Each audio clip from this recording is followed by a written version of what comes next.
Hey guys, it's Kelly and welcome back to my YouTube channel. So for today's video, I'm going to teach you how I got over a 1500 on my SATs. Some of you guys probably know that I got a 1560 on my SAT because I made a reaction video, and a lot of people were asking me from school and in the comments how I got a 1560 and what you guys should do.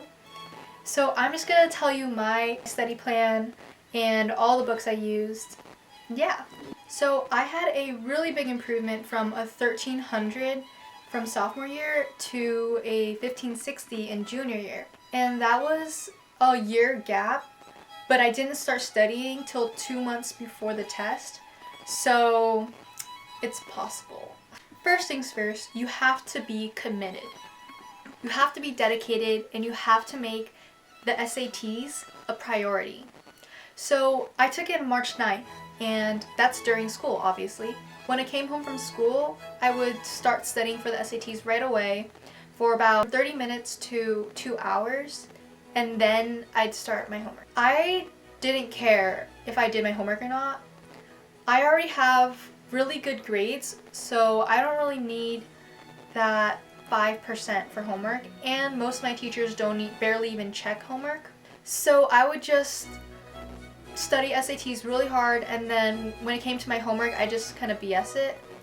If you're spending too much time doing your homework, you've got to prioritize and you've got to make sure you have the time to study for the SATs. Another big way I prioritized the SATs was by deleting the Instagram app and the YouTube app. I already don't have Snapchat because I deleted that in the beginning of the year. Those two apps together would waste most of my time. So without it, I'd come home and start studying right away. Also, my parents gave me an incentive. They said that if I get over 1500, they'd give me $1,000 to just spend. And I was really hoping to get that $1,000. So I studied really hard and I was like, yes, I want this money, and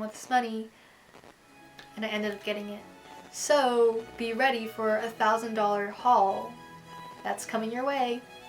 So honestly, try to strike up a deal with your parents. Be like, hey mom, hey dad, if I get over 1500, can you give me $1,000? And if they see your scores are really low, they'd probably be like, yeah, sure, I'll bet you that. And then just study really hard and you could do it. You also need to be organized. Personally, I'm really organized. I love planning things out. When I get home, I always make a schedule on what to do at what times. And that might be a little intense for some people, but it works for me. And I know it's not going to work for everyone, but my biggest advice is to make a schedule, a monthly schedule of every single day leading up to the SATs, and writing down what you're going to do in each day. So this is my schedule of what I did. I started the day after Christmas, and then it ended at March 9th. So I color-coded this, pink for math, blue for reading, purple writing, orange essay, and yellow practice test. And a strike through would be completing it. So every day I wrote down math, what kind of book it was, and the chapter. And then if I finished it that day, I would cross it out with the strike through and write the amount of hours I spent. I highly recommend to do a practice test at least once a week. Every Saturday or Sunday, always take a practice test, whether that is from the College Board book or from Reddit. I honestly love Reddit for the RSAT. It's a great community where people post their scores or post questions and ask for answers. They also have memes on here, which is great. So they're all what to use and advice. I mainly used RSAT for the QAS tests. These have the question and answer services for every single SAT QAS possible. Not all test dates were question and answer service, so it's not every single date, but there's so many. And so you could just click on the April 2017 and it'll give you the real test, all of the questions in the same exact format, plus the scoring guidelines and the answers. So you could check your answers and you could curve it yourself. Like this, you could see how many you got right, and you could convert your score into the SAT score. So if you see here, I basically took a practice test every single week. I skipped this week, and I might have skipped one more. I skipped this week. Other than that, I did a practice test once a week, and I also did a full or half of a practice test every single day leading up to the SAT, except the last day where I skipped school and I just studied in the morning and relaxed in the afternoon. I can't stress enough how important practice exams are. You have to take it straight through, time yourself with 5-minute breaks in between. And that was such a big help in seeing my improvement, in going back and seeing which questions I usually get wrong, seeing what past tests were like, so you could get a feel for like the tests that coming up. And it also gave me confidence. Getting the 1500s made me really confident, so that when I took the test I wasn't nervous at all. I was actually excited to get it over with. Taking full-length practice tests also help you time manage. So during my SAT, this never happened before, but strangely, I finished every single section with 10 to 20 minutes left. So I used that time to go back and look over my answers. So it's really relieving that you have that extra time to go over and make sure your answers are right. And the only way you'll have that time is to be comfortable with the time by taking it over and over and over and over. Within 2 months, I took 11 practice tests. And I studied in total for 113 hours. In the beginning, I was just kind of like, whatever, not really caring as much. And then starting middle of February, I picked up the pace and did all this stuff. So you're probably wondering by now, what books did you use? And I'll tell you. This big old thing, yes. Basically everyone has one, and I think it's really important. I didn't really use the beginning sections, but starting the practice tests, they're really helpful. I usually just write in here and answer on the bubble sheet. I would rip out the bubble sheets and take it like a real test. And then there's this app that it goes with, which I deleted because the SATs are over.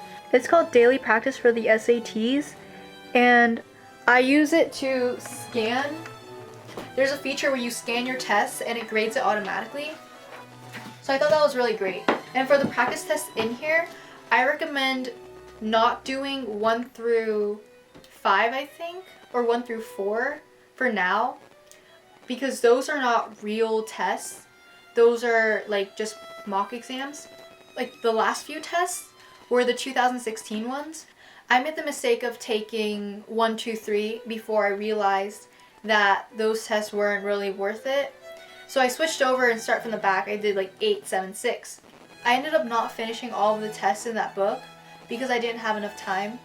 And I really think that the newer tests that were on Reddit are a lot more accurate because they're more recent.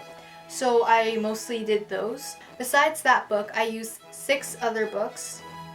For the first book, I used the PWN, the SAT math guide. I did every single chapter in there. I also have the College Panda SAT Math Advanced Guide and Workbook. I did the PWN book first because I heard it was easier. And then when I took practice tests, the questions that I would get wrong, I'd refresh by going to the College Panda book and reading those chapters and doing those questions. So I didn't actually complete the College Panda book, but I think it was really good, and I regret not doing that one first. I feel like you could just use the College Panda and not the PWN, because there are some things in the College Panda that weren't in the PWN book that were really helpful. So next up for writing, I used the College Panda SAT Writing Advanced Guide and Workbook. And these College Panda books are really good.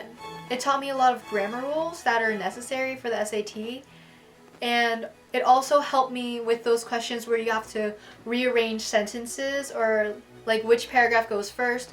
Those I would have a lot of trouble on, but then this book gave me a lot of drills and a lot of practice questions, and it really improved my writing score. Math and writing are the two most easiest subjects to improve. So it might not be the easiest subject, but if you put the time in, you could really improve because those are mostly memorization or concepts to just know.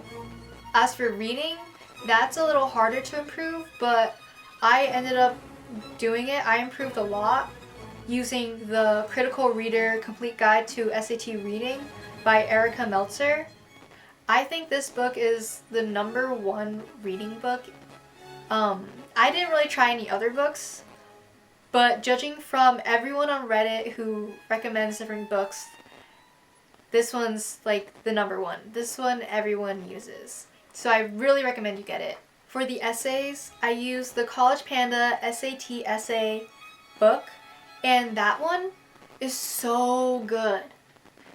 It gives you a template that you could kind of memorize, and I used the template on my essay and I ended up getting a 21, which is really good because I'm not a great writer and I'm really bad at analysis. Reading the examples in the College Panda essay book and reading all the different rhetorical elements you could use and how to use them and what your analysis could be was a really big help on how I formatted my essay. I honestly only did 2 essays before the real essay, and I think that's like enough. I don't really think you should go overboard in the essay because colleges don't really look at the essay anymore because they don't want people to buy it. Like if you don't have enough money to afford the essay, they don't want it to be something limiting you from a good school. So I wouldn't stress on the essay. I didn't really stress. I just memorized the template. So those are the books I've used, but I also used Khan Academy and the free trial for UWorld. UWorld used to have a 30-day free trial, but starting 2019 that ended and it's only a 5-day free trial. And you can't be slick and be like, oh, I'll just use a bunch of different emails because all of the passages are the same. So I tried that. I tried 2 emails and the passages were the same. So with the 5-day free trial, you get like 1 test worth of practice questions. A lot of people recommend UWorld, and if you have the money and if you could afford it, then go ahead. The free trial was really good, but I didn't really think I needed it. So because I didn't buy UWorld, I went to Khan Academy since it was free. To be honest, the main reason why I started to use Khan Academy was because there's like this scholarship thing where if you spend a certain amount of hours, you could be eligible for a scholarship.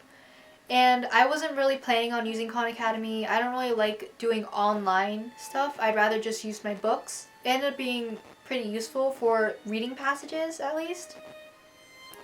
The writing was okay. The math, barely used it. I didn't really like how the math worked. So I started Khan Academy after I finished all of my other test prep books. So it's kind of a, I finished, now what do I use? I'll just use Khan Academy. I didn't really rely on Khan Academy to be my main source of test prep. Sorry that this video is pretty long and I'm just like talking, but I just want to give you the best advice possible and what really worked for me. And last, but certainly not least, is your calculator. The type of calculator you have will really change the approach you have to the math calculator section. It will really save you time, brain power. It will do everything for you if you have the right calculator. I have the TI Inspire CAS because I got it from my school, and this calculator is so good. You really want this type of calculator. If you go to menu and you click algebra, there is a solve feature where you could equal an equation and solve it for a certain variable. There is completing the square for those circle questions. There are systems of equations on here too. There's so much you can do with this. And it will really make your life easier if you have one of these calculators with all these great functions. If you have just a TI-84, then make sure you study the calculator. Know where everything is and know when to graph a function to look at the zeros. Know when you have to use parentheses, because that's a big thing about this that I really hate, is that for division it's just like a slash, but for these you could make like an actual fraction bar. I just really love this calculator. So have a good calculator, have some good books, and prioritize studying. Be determined. You can do this. Maybe strike up a deal with your parents, but I hope you guys really learn something. Maybe my method's a little too intense with all like the scheduling, but I hope you take something out of this video and that you'll do well on your test coming up. Good luck! You can follow my main Instagram, which is Kelly with an extra Y, Cha, and I also have a makeup Instagram, which is Kelly Cha Beauty. I'll link those two down below, and I'll also link below all the books that I bought on Amazon, along with the calculator if you're willing to buy it, and the links to UWorld and Khan Academy. Please like and comment on my video and subscribe to my channel for more content. Bye! See you in the next one!